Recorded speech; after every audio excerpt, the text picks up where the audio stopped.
Welcome to this explainer. Okay, today we're embarking on a genuinely fascinating journey. It's one that actually bridges a gap of two whole millennia. We're going to connect the 2,000-year-old ancient wisdom of the Indian philosopher Chanakya right up to the cutting-edge findings of modern behavioral science. So if you've ever felt like true wealth is kind of like this giant puzzle with missing pieces, you are absolutely in the right place. We're going to look at the secret psychology of money that literally 99% of people just never learn. Just take a look at the city around you. Millions of people waking up before dawn, grinding day in and day out, pouring their absolute honest sweat into their jobs. Yet, at the end of the month, pockets are totally empty. It's incredibly frustrating, right? I mean, why do some people just magnetically attract money, while others, despite working themselves to the bone, just watch it slip through their fingers like sand? Well, here's the hard truth. Working hard, it just isn't enough. True wealth actually requires breaking these invisible mental chains that, honestly, most of us don't even know we're wearing. You see, money isn't just paper or numbers sitting in a bank account somewhere. Money is an energy. It's a flowing current. And mastering it, that's fundamentally a psychological discipline. Poverty doesn't just come from a lack of physical effort. It really comes down to a lack of mental alignment. So getting ahead in today's world means completely shifting your focus from just sheer physical labor to actually mastering the mechanics of your own mind. It requires a total rewiring of how you perceive and interact with value. Okay, Section 1, Invisible Chains, Cognitive Biases. Let's dive right into the actual science behind why our brains actively sabotage our bank accounts. So, according to modern behavioral economics, our brains are basically hardwired to use these mental shortcuts that completely deviate from rational logic. Take anchoring, for example, where we rely way too heavily on the very first price tag we see. Or the status quo bias, which basically makes us prefer comfortable stagnation over any necessary change. These cognitive biases completely distort our financial reality, and they lead us to make deeply irrational, emotionally driven money choices that frankly just keep us trapped. Now, let's focus on one of the absolute most destructive traps out there, loss aversion. The crucial point here is that we as humans feel the pain of losing money way more intensely than the joy of making that exact same amount. This cognitive bias literally paralyzes everyday investors. It forces us to hold on to depreciating, losing assets. I mean, come on, we've all stubbornly held on to that one terrible stock, hoping it'll magically bounce back, right? Meanwhile, we totally avoid the calculated risks that are actually required to build wealth. You end up playing not to lose instead of playing to win. Moving on to Section 2. Bridging time, ancient wisdom.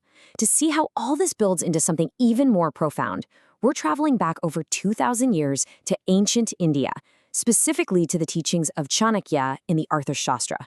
Because the real truth, human psychology really hasn't changed at all. Just look at this. Modern financial science warns us about herd behavior, the fear of missing out, or FOMO. That's what causes us to just blindly follow the crowd right into financial bubbles and crashes. But thousands of years ago, Chanakya warned of the exact same phenomenon.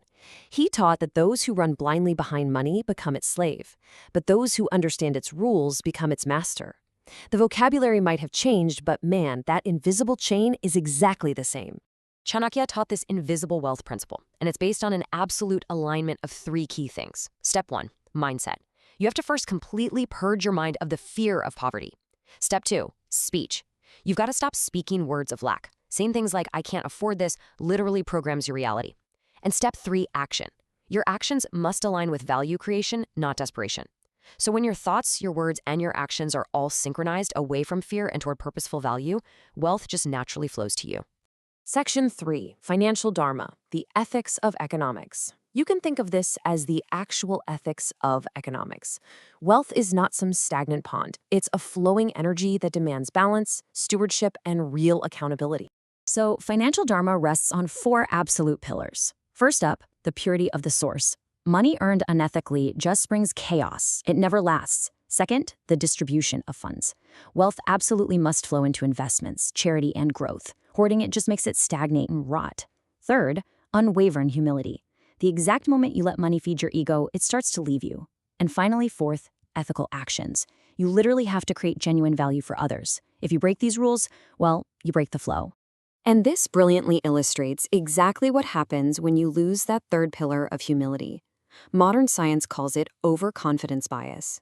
You see, when investors get just a little bit of success, they suddenly overestimate their own knowledge and completely underestimate the risks.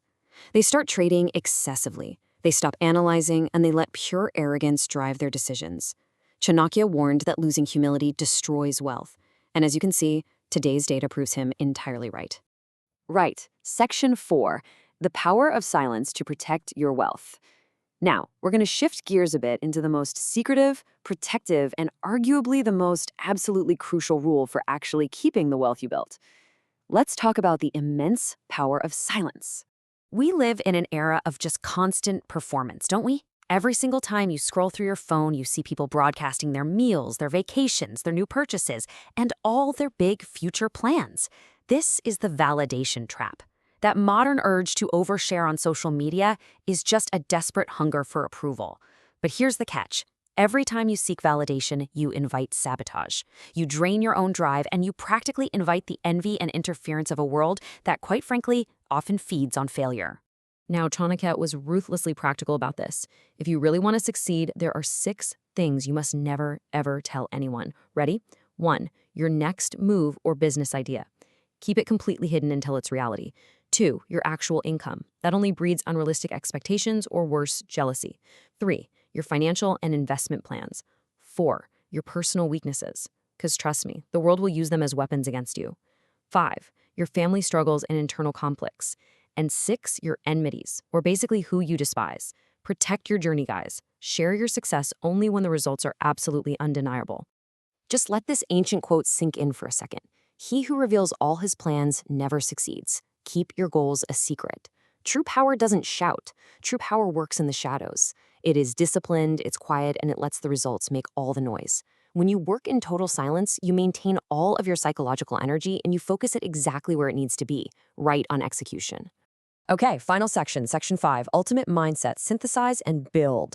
So how do we bring all this together? How do we synthesize the hard data of modern behavioral finance with the ruthless, timeless discretion of the ancients? We build the ultimate wealth mindset.